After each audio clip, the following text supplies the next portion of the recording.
crime. It's everywhere, sadly. Well, not everywhere. You probably won't find much of it in, say, a library or a monastery. My point is, crime is out there, and sometimes it's weirder than a penguin in a tuxedo trying to hail a taxi in the middle of the Sahara Desert. And no, I didn't just pull that image out of thin air, that was an actual dream I had, don't judge.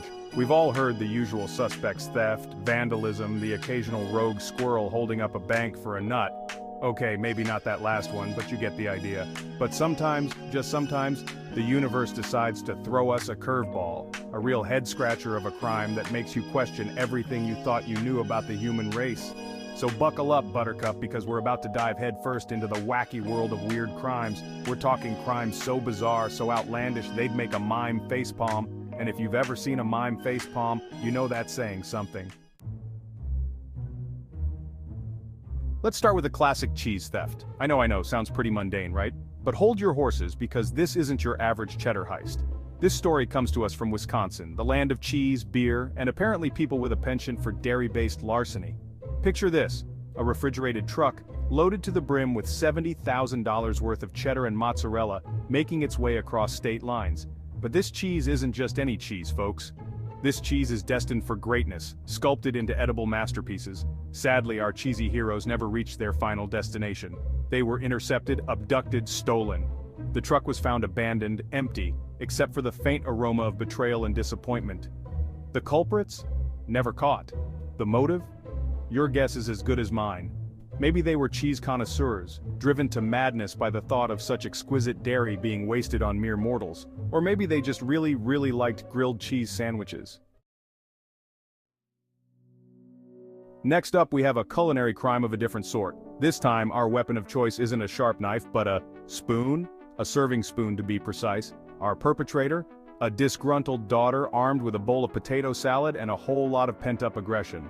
It all went down at a family barbecue, because where else would you find a weaponized side dish? The details are murky, but what we do know is this. An argument erupted, voices were raised, and before anyone could say pass the ketchup, our potato salad vigilante launched her starchy assault. The victim? Her own father? The injury? A face full of mayonnaise and potato chunks?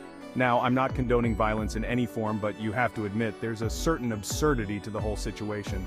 It's like something out of a Coen Brothers movie, only less quirky and with more mayonnaise.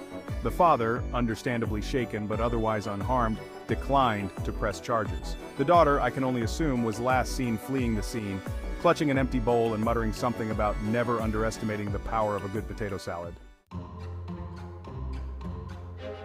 Section 4, Grand Theft. Lawn ornament? Our next case takes us to the suburbs, where a crime wave of unprecedented proportions is sweeping the nation. No, it's not identity theft or insurance fraud, it's lawn ornament theft. That's right, folks, those pink flamingos and garden gnomes you've come to know and love, they're not safe. Nowhere is safe. One particularly brazen thief, let's call him Barry, was apprehended by authorities after making off with not one, not two, but 12 garden gnomes. 12. And these weren't your average run-of-the-mill gnomes, mind you. We're talking limited edition, hand-painted gnome royalty. The kind of gnomes that would make Martha Stewart weep with envy. When questioned about his motives, Barry, a man of few words and even fewer teeth, simply shrugged and mumbled something about needing the company.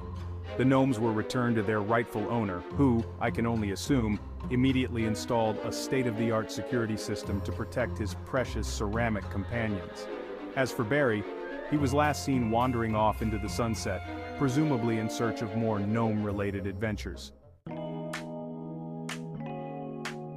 Section 5. When weird crimes happen to, seemingly, normal people. Now you might be thinking, these are all well and good, John, but these people are clearly unhinged. What about the regular folks? Surely they're not out there committing bizarre crimes?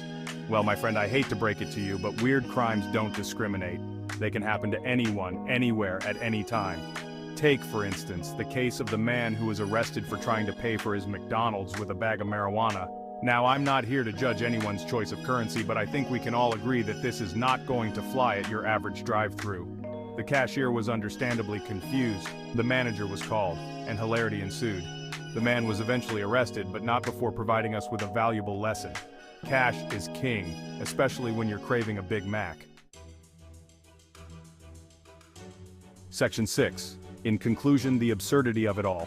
So there you have it, folks. Just a small taste of the weird and wonderful world of bizarre crimes. From cheese heists to potato salad assaults to gnome napping, the human capacity for absurdity knows no bounds. These crimes may be strange, they may be unusual, but they're also a reminder that sometimes truth is stranger than fiction. And that, my friends, is a beautiful, hilarious, and slightly terrifying thing. So the next time you're feeling down, remember this. No matter how bad your day is going, at least you weren't arrested for trying to pay for your McDonald's with a bag of weed. Or were you? Because if so, please call my lawyer. He handles that sort of thing.